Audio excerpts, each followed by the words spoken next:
You are now entering the Take Up, a place to gather when the film is over.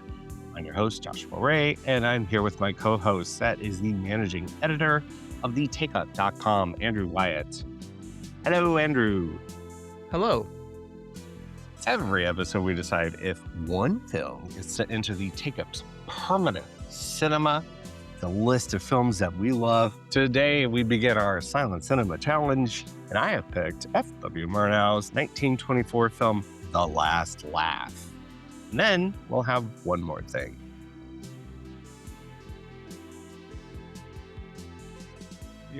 I'm sorry, you're aging out of your podcast host role.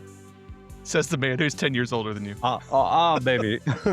Baby, I've done it aged out of that. Yettings was 40 when he made this. That's wild. 40 years old. I am 40 years old. That is actually really good makeup. Yeah. That's Max von Sydow and the Exorcist level stuff. I'm really impressed, actually. Yeah, but also what he's doing with his body is crazy. Yeah. Let's get into it because this movie's wild. All right. Yeah. This is a banger. So, a few weeks ago, I'm like, everything that we have in the canon, most everything, is too recent, meaning 50 years plus old, or 50 years minus old. And I think we said something about, well, let's go back to the beginning and pick some things, because we swear we do love all of cinema, regardless of its age, or its mode technology, meaning like what was available at the time. Because I've picked F.W. Murnau's The Last Laugh, which is interesting because it purportedly is the first film to not use any dialogue, meaning no intertitles. There's some letters here and there. There's also one very important message from the quote unquote author of the film near the end, that we will discuss. We'll get into that. But this is after Nosferatu. He's still at UFA. This is Weimar era Germany. He's working with top star Emil Jannings, and this is a film that didn't make me feel great again. Okay, let's back up because it's your pick. Right. You've got there's an enormous number of silent films that you could have picked. So why this one? What's your history here with this film, and why, when I said let's do silence, was this like immediately to the top of your pile? So I first learned about this film through Alfred Hitchcock. Alfred Hitchcock worked at UFA, worked under F.W. Murnau, and talked about it for it being the purity of cinema. That kind of phrase that he would always talk about being, dialogue free, cinema told through visual storytelling. And with that came an idea or a promise of an unchained camera. Not to say that like a stationary camera means like lesser artistically to me, but that was really interesting because one, the technology was very difficult to move a camera then. So that's something I've always like kind of caught on, like, because I just love a rush of movement in cinema. And so I was really attracted to this movie, the idea of this movie, really young. So it's something that I saw early-ish in my cinephilia, and it was probably like, it's always been kind of the peak of a certain kind of film to me. And when I say silent cinema, not just because it doesn't have any sync sound, but there's a simplicity to the storytelling that I think is representational of film that was made without sound. And it's also a film thematically that, even though I'm not of this age, that has always resonated with me. I grew up with an older parent who also worked in the hospitality industry. I just interesting. now made that equation. But I grew up with an older parent, and over the last, my mother died like 5 years ago, and the last sort of 15 years of her life, I kind of watched this happen to her. And Mhm. not necessarily that I need my reality to be reflected in film. And we will talk about the end of this film that is notoriously um, a fib, we'll Mhm. say, a fudge. But it's just been a stylistic exercise that I think is the style is so tied to the actual theme of the film here. Mhm. It's just so striking and so strong to me. Had you seen it before? No, I hadn't. So Cool. this was a brand new experience for me, and as you say, I think what you're saying about the phrase that comes up in the history of this film is the unchained camera, and whether or not like was this the first film to really do that technique? Anytime that we bandy about terms like firsts in the history of an art form, it's Yeah, always risks I that like it. you're speaking out of turn. We've learned the lessons now. I think that we rarely, whenever we say first, we usually have an asterisk behind it because Yeah. we don't know for sure.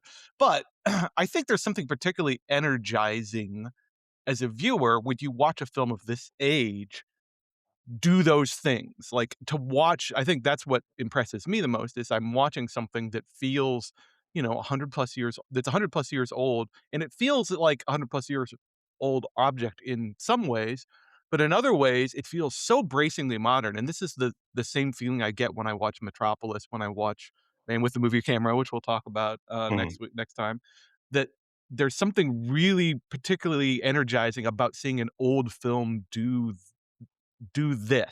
what this film does in terms of its camera movement and visual, like, in camera and post-production trickery that it's doing. It's just sort of it's not even so much, I don't wanna say it as a way of sort of backhandedly a backhanded comment on the people who were making movies 100 years ago. I'm saying it as a viewer, it feels like lightning being transmitted 100 years forward to me, Mm. which is always a vitalizing experience when you're a movie lover. Yeah, there's something galvanic about it. Talking about the unchained camera, I mean, Mhm, specifically, they were referencing the movement, right? And this mhm. is a story about an older, um, what would you call it? A porter or greeter at a very Doorman, right? doorman at a high scale Berlin hotel Mhm, called the Atlantic. And he is in the first scene, we get that he's having difficulties moving around luggage, and that's noticed by management mhm. and taking down in their little officious fucking notebook. Yeah. Um, but we get these like great grand pushes through the lobby, and we see all of the bourgeoisie, like all of these high-end, beautifully decorated hotel lobby pushes out through I mean, this is a place where it is one person's job to just stand and rotate the revolving doors. Did you catch that? Yeah. Catch that guy? So this man has placed his entire life's value in being the doorman of this place and donning the uniform of the Mhm. doorman of this place, There's being the pride there. I think that's what's representation. important. This isn't It's just a about film a guy about who was, pride. aged out of a job. This is a guy who takes a lot of pride in his job, in the pomp of it, in the uniform, in the ritual of it. Mhm, And I think importantly to where the plot goes later, he takes that bride home with him. He is known in his community in this like apartment block that he dwells in, with his daughter, that he's known as a guy who has a good job and takes himself very seriously. Now we can argue, I think there's really interesting thing going on in this film about, um, resentment and the degree to which there's a fine line between being somebody who's looked up to in your community because of your high position and this very sort of European notion of maybe being uppity and outside your bounds. mhm. So, like, that's a careful line to watch, but we do get the impression from the early scenes that he's respected in the community. Like, it's an event when he comes home every day from work, the community, like, perks up to see him sort of stride in his uniform, which is really interesting. But I wanna the concept of this unchained cinema is directly referencing these kind of pushes through the camera movement. Right. But also I wanna think about it in terms of rules are just being established. I mean, we're Mhm. talking about within even a decade, was D.W. Griffith, um, and again, assigning, firsts to Yeah, people, but, as we learn in our classes, we'll ascribe them to him, um, about, cross-cutting, about, close-up, about all of right. these different ideas. So, there are ideas emerging about the kind of language of cinema, the syntax of cinematic language, and Eisenstein in Montage. exactly, yes, yes, yes, and all of this being, like, a really fruitful playground for someone like Murnau and his cinematographer, Carl Freund, which these 2 kind of historically argue over, who gets credit for what. I don't know if you saw some of that online. Yeah, I It's read a weird. little bit of the history. There's some definitely some territorial DP action going on here where it's like, "Who was doing the camera? Yeah, FW, really? Who and was Freund who was running things on that Freund set?" saying that, like, Murnau had no, like, visual acuity at I mean, all. come I'm on. like, that's crazy because you weren't always side by side with the man, and then he would continue without you doing just fine. Anyway, so, yeah, so there is kind of the rules are being established, but let me play within that. There's a kind of unchained camera in that way too. And so Yeah, this is a film all about sort of the subjective experience and how the camera can start to be that empathy machine, right? And so even though I'm, like Emil Jannings, I'm only 40 or I'm only 20 when I'm first seeing this. It is a film to me that it ultimately puts me directly into the shoes of this person and yet can still be very critical of him, his community, and the system that has made him the way he is. yeah, absolutely. I think you're getting at exactly what I find so fascinating about this film as well. So I'm glad you said that. That the subjectivity, I think, is really key. And if you ask sort of like film historians, why is this film is important? I think the sort of the flashiness of it, the unchained camera of it all, is probably what leaps most of mine. But one of the reasons I was so impressed with it when I first encountered it is that flashiness is in service of that subjectivity, that it's all about putting us into this guy's experience and the caniness of and in some ways the simplicity of that. Let's have these flashy techniques, but let's not use them for sort of grandiose spectacle. Let's use them for the spectacle of subjectivity, the spectacle of humanity, which is sort of a really, again, a elegant and simple approach to it, but makes such a powerful experience. It's an emotional cinema, but Yeah. it's not. I mean, I think it's easy to look at it 100 plus years now and look at the mode of performance or the mode of filmmaking that's happening and call this melodrama. I don't know that at the time you would necessarily think of it as melodrama. It's a very small film.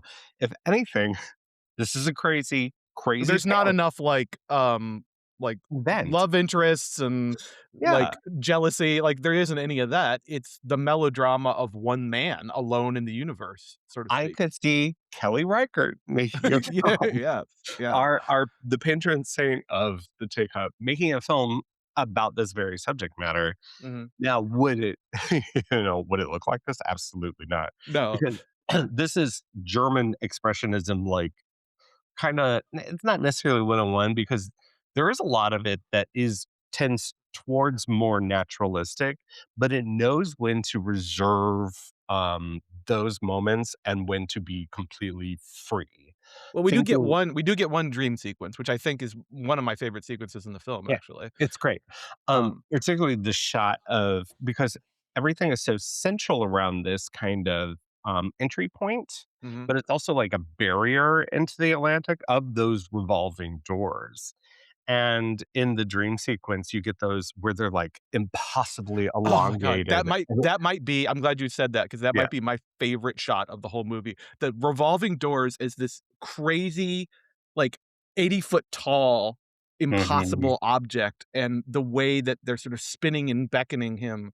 Oh, Yeah. I love the minute I saw that, I was like, "Oh, okay, here we go. Here's the real expressionist flourishes is sort of invading this film from something that is more like, this is not a fantasy film. This film has flights of fancy in it, but it's not a fantasy film or genre film the way that Nosferatu or Caligari is. So it has to be a little bit more reserved, but it Yeah. does include the it's I think it's telling that that was, like, the image that seared itself into my brain instantly was that huge revolving door that was it was Because just it such a it cool means cool so much detail. too. I mean, Yeah. it's his subconscious, but it's like that is the kind of monolithic thing in his life is Mhm. this that he has the tickets to enter, right? Mhm. And not only that, but he gets to control it.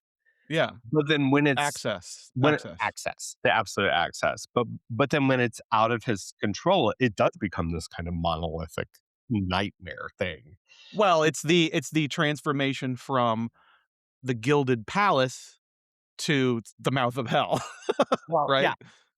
One thing I do wanna talk about is the kind of the imaginary urban planning happening here, and there's a lot because I think about where we live in St. Louis, Missouri, and the kind of like striking relief in our urban planning when on one side of a road there's $1 million homes and then on the other side of the road is like the projects Mhm. and this is like a very visually succinct way of showing the haves and the have nots and how that the haves need the have nots in order for them to function. Mhm. The the architect or the planning in this neighborhood, and it's a very small world that we live within. It's like two street corners. Right, Is well, that there's the hotel, and then the there's the hotel, apartment complex, right? and then the apartment complex is actually like hidden behind a perpendicular street where Mhm. you couldn't see it off the road, but it's a whole world that lives behind it, and so it's kind Well, of it's hidden behind. organized around to convey the geometry through those who haven't seen the film, it's organized around a courtyard, right? So you Yeah. have this sort of classic image of um, a lower income, apartment block. I wouldn't say tenement because it's not really run down. No, not It's just a really. I lower mean, it's a lower income apartment block, but they have that huge courtyard that's, as you say, only accessed from a narrow sort of tunnel or streetway, and then there's all the balconies and windows overlooking mhm, that central courtyard. So and again, I think this is one of the places the film goes, the sense in which that community is isolated, but also when you're living there, you're kind of in a panopticon of all yeah. your neighbors. Like, there's something very German there. You're in your neighbor's judgment and eye line constantly when you're living in this space. Yeah, and that the space is like is directly across from it, but also out of A sight. stone's throw, yeah, a Yeah, stone's so throw it's away. yeah. I think of that scene, that great, oneer in Steve McQueen's Widows, where we follow the That's limo exactly what in I'm thinking Chicago of. from the good neighborhood to the bad neighborhood and back. Yeah, where he's got the camera mounted onto Yeah. the hood of that car. That's the He's panning over realistic the version of that engine note. same Yeah. yeah, that's the realistic version of that same gesture, right? Yeah, I thought about that. Um, yeah, I just think about also how these 2 spaces kind of mirror each other in a way, or at least complement each other in a way, and that they're these really bustling hubs of activity, but that Mhm, activity is so representational of the lives of the active, mhm. and that the hotel, y those people are always just, like, lounging, reading the paper, smoking cigars, Yeah. Do to they have where jobs? I don't know. They're well, wealthy, they're idle wealthy yeah, people, I guess, I the don't know. idle rich. And then in the, you know, apartment area, courtyard, it's work. It's constant work, either going to work or doing work in the actual Yeah, we get a complexes. lot of the women in that Yeah. courtyard, like, beating rugs, hanging laundry, doing washing things. The daily, like, hubbub, as you say, of that space is important. And really the last day and this film takes place over, I mean, you could say really 3 days in an epilogue. Mhm. Um, his niece's wedding I happens. Is it his niece? See, this is the problem with no intertitles. Is it his niece? I thought it was his daughter. It's his niece. Okay. And I only know that because I looked it up online. And she is Okay. It's credited not as obvious from the no, text. no, she is credited as the niece, and Okay. so that's his sister who, has that great reaction when she finally finds him in the washroom and Okay, looks like gotcha, he's gotcha. about to die, because so much of the pride, this familial pride that they have is based on that fucking uniform, Mhm. and what that uniform represents is, like, this is the person who's the gateway between them and us, and now that's gone, and now we have this kind of eh let's get into it. So what Mm. happens, Andrew?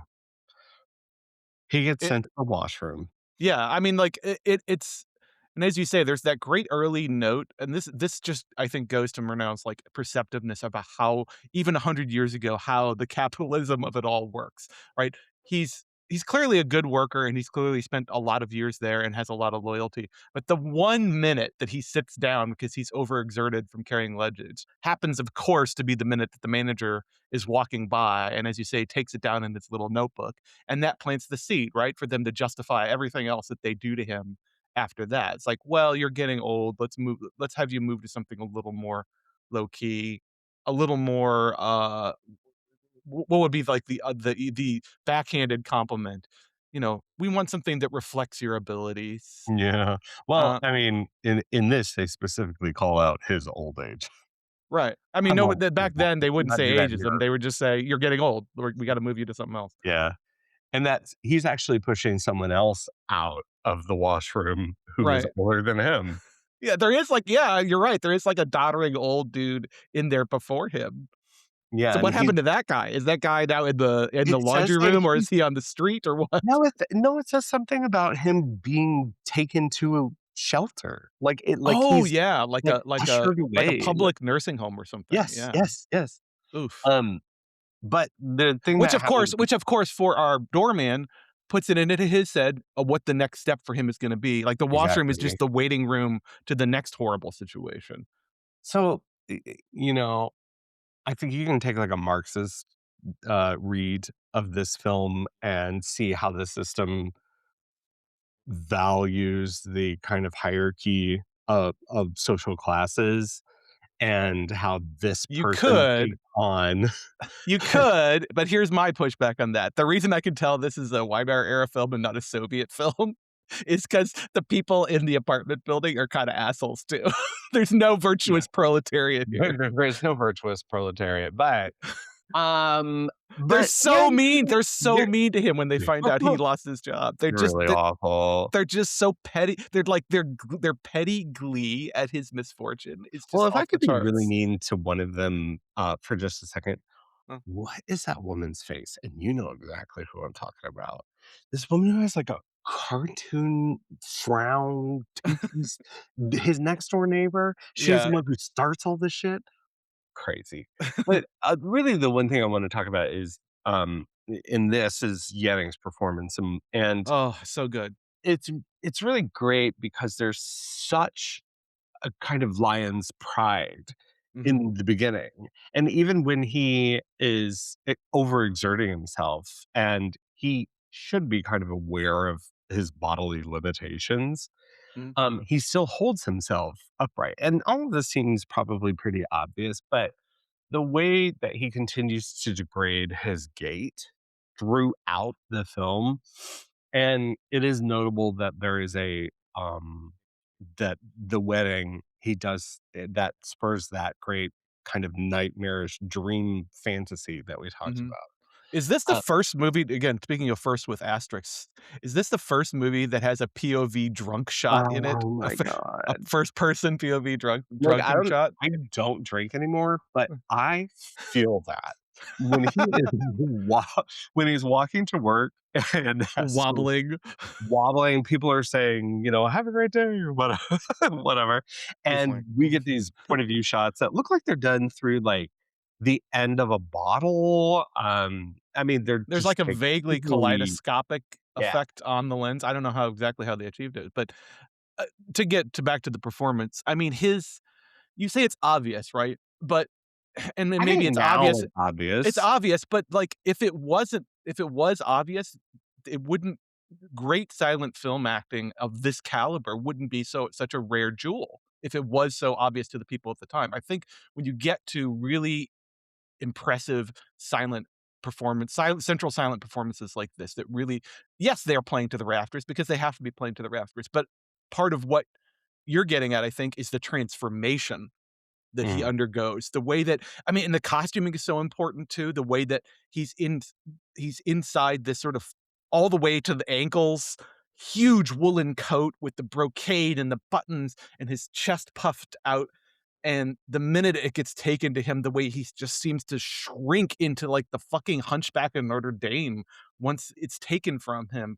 It's an astonishingly physical performance. I mean, so much attention gets paid to, again, sort of the filmmaking of it all, but I don't think this film is as effective without falling in the lead. Like he's essential to what this film's doing and trying to achieve. And if you're calling Murnau's cinema expressionist, Mhm. then why can't his performances No, be absolutely. expressionist too? Because it's actually it is literally in Yanning's performance about the kind of shape of his body and his hunched gait. Right. Like he just There's completely transforms his body. there's less makeup, but I think it's just as expressionist a performance as Shrek um in Nosferatu. Well, that That guy was kind of that guy. he's kind of that guy. He was But kind of that guy. like this is real, like, again, um uh heightened, but to me, this is on the continuum with, how Christopher Reeve played Superman. The Sure. way that he Yeah, could take those glasses off and that's totally seem to great. grow 3 centimeters just by taking the glasses off. That's what Bowling's basically doing that in reverse here. He's taking this man and taking away everything that the man has made a part of his identity is being taken from him, and he shrivels under that weight. There's also a strain of anti-militarism in this, Mhm. in the way that a uniform is representative of military. And thinking about what's happening at the time in Germany, I am no like Weimar era expert whatsoever. But this being a kind of film about war reparations and the taxation It's of delicate, right? We can't read. yeah, It's always a caution with reading too much into this era of German cinema, and it does bear repeating that Jannings himself, of course, went on to make movies for the Nazis, and yeah. kind of his career as an American star, uh, didn't really survive that, obviously. And, Murnau himself having, a history of anti-Semitism. I mean, Yeah. all of this is, of course, I wrapped can up. see what you're saying though. There is interesting thing. I mean, the fetishization of the uniform, the idea, the doorman's idea, and the way that like Jannings sneaks in to steal it as it like that's a child's mentality. Stealing Mhm. the uniform won't change your situation. It's just going to get you into trouble for stealing the uniform. But the shame of losing the position is so intense. It doesn't matter. He has to be able to go home with the uniform on in order to preserve his own dignity and his own sense of self and his place in the community. That's more important than whatever might happen as a result of stealing it. Ultimately, dude ends up confined to the bathroom Yeah. to die his days out. Love the shot of him going back during the night watchman with Yeah. his flashlight necklace. I like that as a cinematic device. If that thing existed, God bless. Next, It's very smart. like mini torch on a chain. I don't know what to call it. Yeah, don't get too close to it. But the shot of Yannings on his stool in the washroom in the middle of the night with the spotlight of that as he as has completely folded unto himself, Hmm. is to me like s Murnau's renowned for doing some horror that to me is fucking horrific. The Yeah. absolute resignation is horrific, but it's also like, what did you expect as a participant in this? Clearly you had your own blinders on when your predecessor had to get shipped off to greener pastures, quote unquote, you know? Right. There's just a lot of kind of interesting thematization about what we choose to see, what we choose to participate in, how we're Mhm. active or not active in that. And I think there is a Soviet version of this, but there's also, like, a contemporary Ken Loach version of this where sure. the character is much more presented as virtuous. The situation the system itself, the capitalism is in of it all is indicted more strongly, but also maybe I think the touch that Murnau brings and the very sort of German Weimar era touch that I feel in it is the more omnidirectional contempt for everything here, that the Mhm. system is awful, the Richies are awful, that our protagonist is maybe not perfect either, that his community of hardworking people are maybe not so great either, that they're kind of awful and petty. Like there's a kind of a Catholic or global contempt for humanity Yeah. in the material here, without losing the fundamental empathy for our protagonist in his situation. But It's it the feels it's empathy. not it's Yeah. somehow like if you wrote the plot down, this movie would feel didactic, but at least until the epilogue, it doesn't feel didactic. It feels sensitive and subjective, as you say. It would feel nihilistic if it weren't for the empathy. Yeah. And so I can go with it there. Like, it would Miserablest cinema is what I would call that, you know? sure. Alright, you dropped the E word. The Let's talk about epilogues, it. yeah. Yeah, this one's tough for me because I feel like this is probably a 100-year-old opinion, but I do think it ruins the movie. It ruins the movie. Whoa! So Yeah. you're with that. You think it ruins the movie. Talk me through that. And I don't think it's an entire like, I understand why it was done the way it was done. I read it as a kind of piss take by Murnau on studio demands, right? That it functions as a kind of meta commentary. But there's also something I will concede that there's also something there about a kind of this very German idea from this era that anybody could become rich through chance and fortune. That it could drop something great could drop into your lap at any time. You just have to wait for it, right? And I at least understand like, the left fieldishness of it isn't as unmotivated maybe as you might initially think, and I do think that Murnau sort of just threw up his hands and said, "Fine, I'll fucking do whatever you want." But But there's also it doesn't work. That doesn't mean it works for me in any way. It just doesn't work. there's also a qualification in What that right before. It's like, "This is not what happened.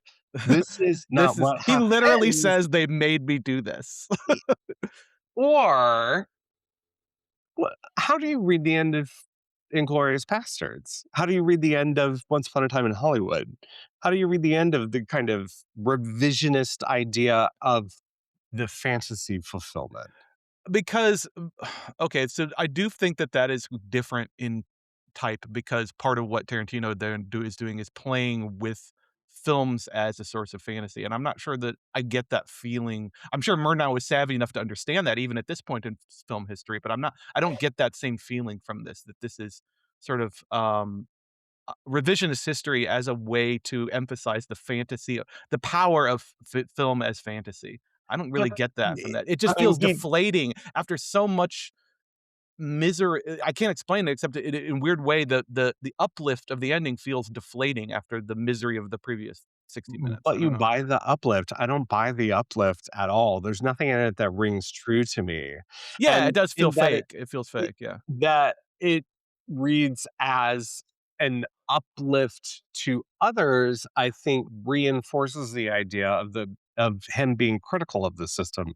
Because uh, when you're watching him, what you're supposed to buy into the idea that he will do it right, that he is going to distribute his wealth amongst the hotel staff, that he is going to allow it. Well, first of all, I know we're arguing here, but hold on. What the fuck is he eating? I don't What know. is that?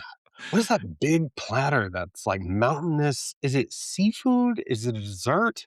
I thought it was a dessert, some kind of, like, weird but again, desserts were weird 100 years ago, so I don't know. I guess so. Maybe it was a seafood dessert.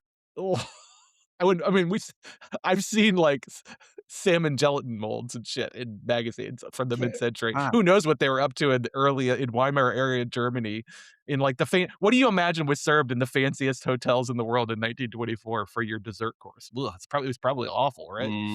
my tongue hurts. What was I saying? Aspic. Ugh. Yeah. I don't know. No, Now I I guess agree with you. There's just I get what you're saying. the No, I get what you're subjectivity. saying.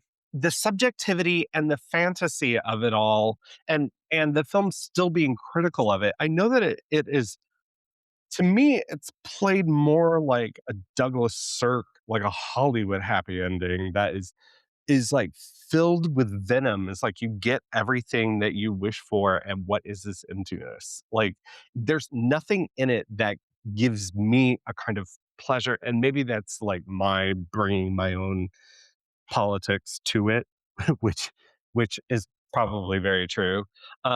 But to me, it's like it's a fucking failure. I mean, I get what you're saying, and I do agree that it feels fakey. Whether that fakiness, it's a fine line. I mean, I think this is gonna be another Gus Van Sant Psycho situation where, like, I 100% understand what you're saying, and I could maybe even believe that you are correct about the motivations of the people involved. It just doesn't work for me on that same level, and it kind of ruins the movie for me.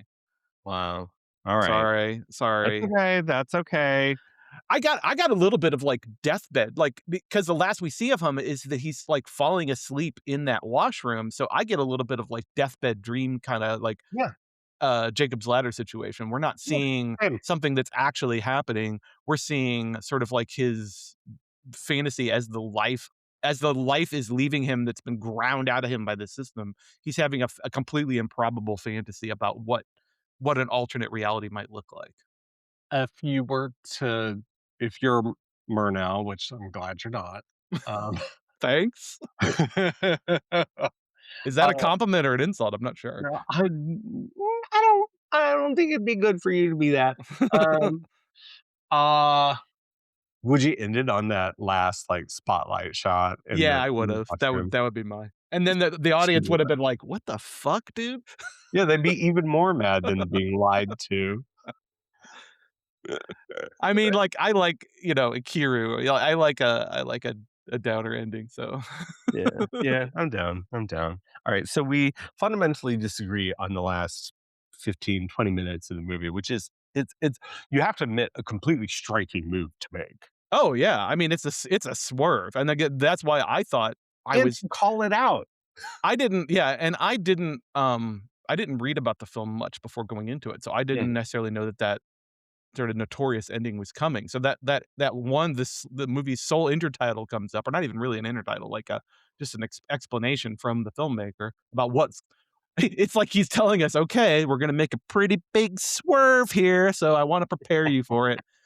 Um, it's just wild. I don't I don't like it, but I do like hearing your sort of talking around it and providing what you view as the reason you enjoy it. I'm not invalidating that. I'm just saying for me it just doesn't work and it derails what I think the film is doing successfully before that. All right, so we disagree on the ending. Mhm. But the Uh, rest, great are we stuff. are we gonna disagree? Is that ending gonna prevent you from also voting it into the Take Up canon? It kinda does. It kind of makes it not a masterpiece in my mind. Mother, It's you're and I gonna also make me and we're also almost in May here, and we need to use more votes, so fine. I'm using my vote. and you're perfectly justified in pulling the same move on my next pick too, so Yeah. being Yeah. petty about it. Well, but here's the problem. Yeah. I love that movie even more. So so Well, and okay, so we don't just so we don't end on a sour note here, I love this movie. I mean, like, I think this is a great pick. I'm really glad to have finally seen it. I'm not much of a Murnau guy. I've never seen Sunrise, so like, mm, I'm not a Murnau guy.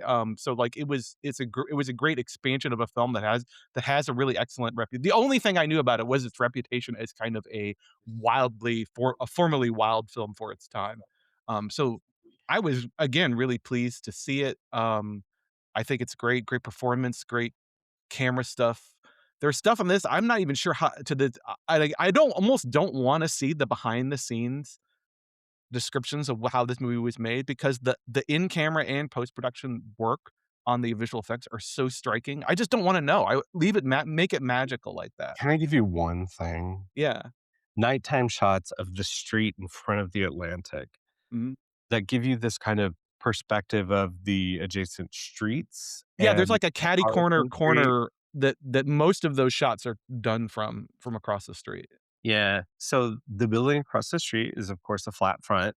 Mhm. There is a matte painting adjacent to that. The building where you see the people in the small windows, those are puppets. To Oh, force wow. the perspective, there are, regular vehicles being driven by regular, or I'll say average sized people. But then there are also tiny cars driven by children to force perspective. Are you kidding Walking me? That No, is it's wild. kind of wild shit that they were doing. But it's also like tested, tried, and true that when you do it correctly, you're Peter Jackson Yeah, making 80 The Lord years of the later, Rings. we're doing Lord of Yeah. the Rings and using the exact same trickery. Yeah, it's wild. All right. So speaking of trickery, let me recount the canon because the Wax Left does get to enter the canon because I love it so much. And All right, here we let go. me wait, let me pull it up so I can spot Yeah, check get you to it. here. I'm not going to forget Zodiac this time. I'm going to never forget you, Zodiac. All right. All right. Far from Heaven. Mhm. Oh my God. Far from Heaven, No Country for Old Men, Taxi Driver, The Graduate, Rushmore, One Battle After Another, The Secret Agent, Misericordia, Suspiria. Does that take us through the end of the year? Resurrection, Mhm. After Sun, Zodiac, Welfare, Hospital, The Last Laugh, And what did we just add? Messiah of Evil. Messiah of Evil, yeah. Right. I literally listened to that yesterday. And I forget How'd that. it turn out? It's good. It's Good? good. With kind of funky levels. I I'll pitch imagine. that You guys audience. were sitting right next to each other, so It yeah, was I get a, that. was a weird record. All Uh, right. Cool. So that's our 16th film. welcome into the canon. Yeah. Silent era. Silent era. You're gonna be double dosed next week, I'm gonna guess. Mm. What if you make me burn a vote on it because I preemptively told you, don't do that. Just don't do that. Don't make you burn votes. Yeah, don't make me burn votes. I'm You've not done it making you too. burn votes. I genuinely like when I watched this, I thought about it and I genuinely said I would vote for this except for that stupid ending. Stupid. Oh my God. All right. Well, on top of that stupid ending, we've got one more thing.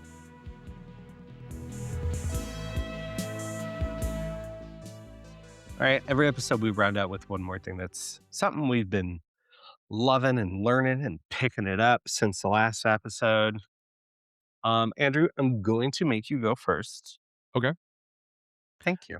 Uh, all right. Let's talk about the movie that you missed on Friday night at the Arcadon. The Is that 1981 not film Roar. is that what you want to promote? Because you did not seem to have a good time with it. I did have a great time with it. I am not Okay, saying it's a good I did movie. see that you were there with a lot of friends of the Take Up Mhm. because I saw all y'all's logs. I love that you can dox film people now, or not like dox them, but you can like see them on a map based upon Yeah, what they're Katie was watching. there, I think, yeah. Um, But what did you okay, see? so let me back up here. So, for those of you who don't know, the 1981 film Roar, directed by Noel Marshall, basically co-created by him and his wife, Tippi Hedren, who you may know. Um, this movie Who, is hold the fuck notorious. up. Who you may know in this house? Yeah. That's Miss Hedren to you. I was saying it with a bit of irony, so I I hope you know. picked up on that. I haven't Uh, seen this film. I am aware of her animal, what's the word? conservation, yeah. Conservation and her animal rights. Can I say something about Tippi Hedren real Yeah, quick? yeah. So, the reason that a lot of East Asian, Americans, a lot Mhm. of immigrants from Vietnam, and Korea run nail salons is because in America is because of Tippi Hedren. Let me explain. Okay, I need you to unpack this. I'm gonna table my discussion of the Killer Lion movie because I need to know the lore here. So she got her nails done in Hollywood. I mean, by this point, she'd already been with Hitchcock. Hitchcock had kind of blackballed her from working. She hadn't really worked a lot, but her daughter's starting to be in the industry and acting. Her daughter being Melanie Griffith. You'll talk Mm, about that. mhm. And she got her nails done by a Vietnamese immigrant worker, and she loved them so much. And she says, I have a lot of friends who also can do nails, something as a pastime that we used to do, and uh, Tippi Hedren actually set up this whole kind of like schooling thing and a whole kind of factory to give jobs to these people and set up this Whoa. whole infrastructure for them to be able to come and in the States have a job doing this thing because it did seem as if they were so good at it. So Tippi Hedren's Tippi Hedren is kind of the reason why the nail industry in the United States is like that. That is insane lore. I did not know that. Okay, but give us more insane lore. Okay, so this film at the time, like 10 years prior is my understanding, Marshall and Hedren, had been on a safari or something and had seen, were really impressed by the big cats and started to develop an interest in, big cat conservation and maybe even making a movie promoting the idea of big cat conservation, and this film was the result. It took about 5 years to make in chunks, including some false starts. How to describe this film? So it is not a good movie, but as is often said, movies are also documentaries about their making, and this is kind of a great example of that. I'm baffled by this film. I'm glad I saw it. I don't even know what they were thinking, and the fact that it's basically an improv movie with about 80 to 90 big cats, mostly lions, but also some tigers, leopards, jaguars, etcetera, thrown into the Oh mix. my. And, Marshall and Hedren and their 3 children, including a 15-year-old Melanie Griffith, and Marshall's 2 sons from a previous, relationship are sort of quasi playing themselves, playing a family that's come to this basically an old plantation or a huge Swiss Family Robinson home where the dad has been living for several years apart from his family studying the big cats, quote unquote studying. This is studying the way that like Timothy Treadwell in Grizzly Man was studying the grizzly bears. Like I'm not sure what research is going on because he's living in a house with like 80 to 90 cats and it's Right. really happening. There's no Really like rigorous research. this is really happening. These 80, 90 cats are really in this house and in the surrounding environments with this family, and they're really attacking them and battering them around. And there's a rogue elephant as well that's actually picking up Tippi Hedren and breaking her leg on camera, and we can see it. Like it's horrifying, but kind of hypnotic in the way that nobody involved in this movie ever said stop. The DP on this film is Jan de Bont, director of Speed. He suffered the most egregious injury. He was scalped by a lion and had to have 220 some stitches. And then here's the crazy part, came back to the shoot and finished it. Again, the backstory here is almost more compelling than the film. The film is barely a film. It's 90 minutes of improv with lions. And that's hypnotic in its own way because you're watching going, why did no one say no? Why did no one like this is not a like 3-person shoot. This is a full production that cost them a lot of money to make. Why did nobody stop them? And the crazy part is that Hedren went on like for the next 20 to 30 years continuing to be involved in big cat conservation and other animal efforts. Like this did not her experience on this horrifying film did not dissuade her at all. So, this film was very hard to see for a long time, and I think Alamo Drafthouse helped sort of resuscitate it. It was only available on a crappy out-of-print DVD, and Alamo Drafthouse kinda brought it back and got it some theatrical distribution and sort of rep screenings, and there's a new Blu-ray for it, so it's been revived, and I don't think it's streaming anywhere. You can't but you can very easily pick up a Blu-ray of it if it's not showing anywhere near you and check it out. I think it's sort of a one to everybody needs to watch this once just to witness the jaw-dropping insanity of it. I don't know I what mean, it's been message on my I think radar since its re-release yeah, and its reputation as a, like, fan of Tippi Hedren and her kin. Um, I just don't feel no one has, including you, has really compelled me to watch it for the horror show that it is because It's it sounds kind like of a bad watch. eh, it's not a bad it's a bad watch and it's a bad movie. Like, it does it have a Yeah. plot? Not really. Is it well edited and shot? Kind of. Like, Damont's not a bad cinematographer, I'll give him that, and, like, as a you could almost watch it if you set all the insanity aside, you could almost watch it as an actually pretty great wildlife film of Hmm.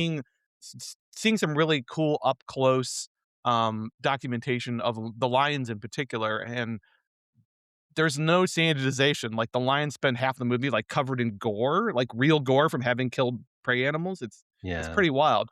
Prey I animals like will say that the monsters. part that just sort of I can't wrap my head around is, what was the message I was supposed to get? Because this is a movie that's all about, like, big cat conservation and that big cats are just big kitties who just need to be loved and protected, and we should all care for them. And yet, like, 95% of the runtime of this movie is the family fleeing in terror and hiding from these giant, 350-pound monsters that are trying to kill them. Like, and with whimsical music playing over it, like, I just don't understand. It's one of these things like, it feels like a movie made by aliens who did not understand what they were getting into. It doesn't feel like a movie made by human beings. It seems like, well, we spent the money, we shot it. Let's do our best. Poor Melody Griffith, like, you could see Doesn't the she do lion's lots of heads, like, is cars? laying on top of her, and you could see her 15-year-old self questioning every life choice that led her to this moment. That's right, absolutely. But she grows up with those things. I mean, Yeah. there's a whole case file we need to open about this. Like, someone needs to make the tiger queen about Yeah. yeah, to be Yeah, had. the making of this film, yeah. Yeah, what an So, interesting one. recommended, I guess, that everybody should see this once. Alright, so I'll put that on my watch list. I mean, it's already on my watch list, You but could find I'll me, prioritize you it. can see my thoughts on Roar and everything else at, Letterboxd AYS76, and you could read my writings at thetakeup.com. Hopefully getting back on the horse with some writing soon here. Me too, me too, me too. So how Okay. about you? So the thing I'm going to talk about today has is not available really for anyone to find, to Oh, watch. perfect recommendation. I think it's such a good thing to say, "Hee hee, I can do this, but you can't." Maybe this is actually a plea for some company to in the States That's or valid. even in this region B area to release these fucking things. Because it's huge in Japan, Of and course. this is a detective figure, similar to a Sherlock Holmes or a Miss Marple or a Hercule Poirot. Mhm. Um, his name is Kosuke Kendachi. Okay. This he has a huge manga series, but they're huge novels. There were films made in the 50s and 60s that are kind of like just programmers. But then in the 70s, the great Japanese director Kon Ichikawa of Tokyo Olympiad, the great documentary of the Tokyo Olympics, he made a ton of films, right? He picks these things up and makes 6 of them consecutively, and they become a very, like, Ryan Johnson doing Knives Out, doing what's his name? Benoit? Yeah. But the best way to describe him is a neurodivergent, hyper intelligent, socially awkward, detective with a super dry scalp. Okay. Important because Wait, why is the scalp important? I need to he's know more always about that. scratching his scalp. So everyone's sort of like turned off by this guy as he finds his way into these mysteries that have these labyrinthine plots. And Mhm. he's always just kind of scratching his head in the corner as he becomes more and more important to the investigation. Usually, what happens is he gets involved somehow and he's on one track and the police are on another track.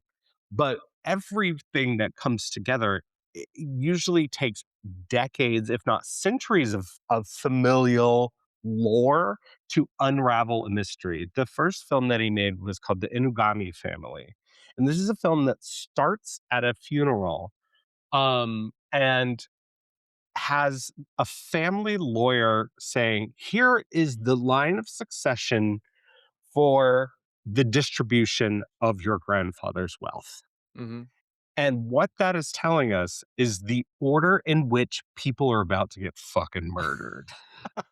Okay. Because these films, even though the Konichikawa adaptations, they kind of lean horror, but they also have this very kind of tongue in cheek. Well, Um, that's what I was gonna ask. Are the mysteries themselves kind of like chamber dramas, or are they more expansive than that? they're more expansive than that, but they play like chamber dramas because it is mostly people telling you things. But different filmmakers picked these up because it was such a huge figure in the culture. Masahiro Shinoda made Island of the Evil Spirits, which I think is a really great version of it. It kind of like rides the line between like kind of explicating visually too much, but also withholding a lot. And it's just really well done. He's such a great visualist. He made Double Suicide. But how are you Okay, watching these films if the availability is an issue? why are you asking me that? Oh, are you sailing the high seas? Is that what's I'm happening? sailing the high seas. Okay, okay. Just asking. We have a special little bird friend that goes, "Gotta go, gotta go." There's okay, but ultimately, there's one that you should avoid, which is called The Adventures of Kasuke Kendachi. Mm, This guy was so popular that in the midst of these films coming out by many different filmmakers, um, Obayashi, the director of Hausu, mhm. made a spoof film. Oh, it's a Casino Royale situation. It is a not Martin Campbell, but yes, the No, 67 Peter yeah. Sellers, it is a Casino Royale situation. He adapts one of the Kendachi novels into a baffling fucking movie because I know nothing about 1977 contemporary Japan, like pop culture, Right. and it is just wall to wall Instantly references of dated, America, instantly and it was dated. Yeah. I mean, it does give me some fun things as someone who's, like, watched, like, 10 of these films now. Konichikawa actually in the '90s started picking up and remade the Inugami, family as the Inugamis. So he, like, kept returning to this well.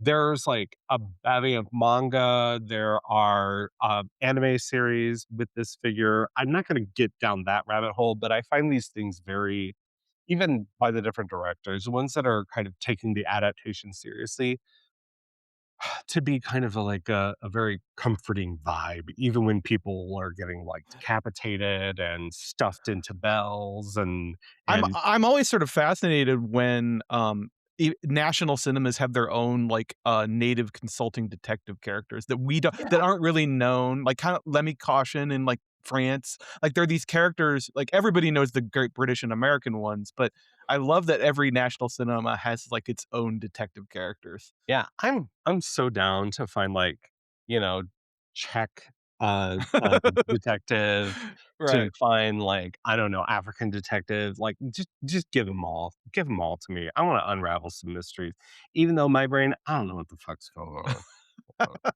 So the mysteries themselves are a little baroque, is what you're saying? Jesus Christ. Yes. Yeah. So Good one to of know. the So most recent somebody out one, there, yeah, get The on this. Village of the Eight Tombs was the one that I watched most recently. Those 8 tombs That are sounds like a like Spanish horror film. well, the mystery begins 400 years before the film proper starts. So, yeah, yeah. What It are gets the complicated. so what are the source material? Is novels? They're Manga? novels. Yeah. Okay. So what is the genre? Like, what is the tone of the original novels? Do we know? Mystery horror, yeah, yeah, Mystery horror? Okay. they're pretty faithful adaptations, I think, probably to a little bit of a detriment, like, it's the kind of density problem that you get in adapting Jean le Carré, Yeah. it's really hard to kind of, like, give a spew of exposition, without visual information, for visual people like me.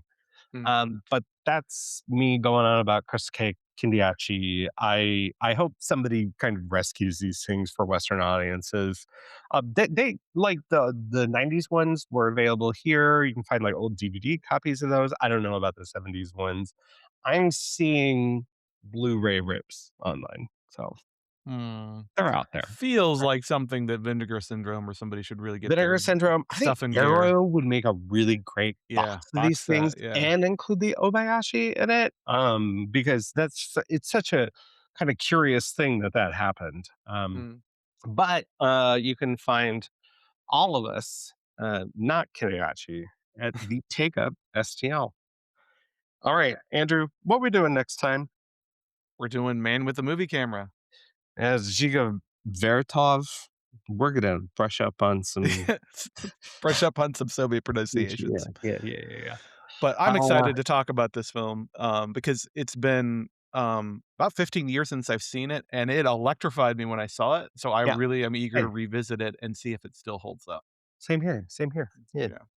Yeah. Until then, thank you to Ethan Tarantella for helping editing and producing the show, Kayla McCullough for social media, theme music by AMP.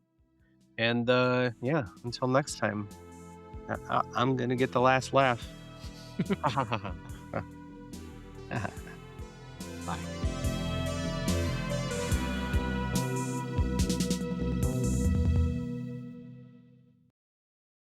We didn't even talk about the title.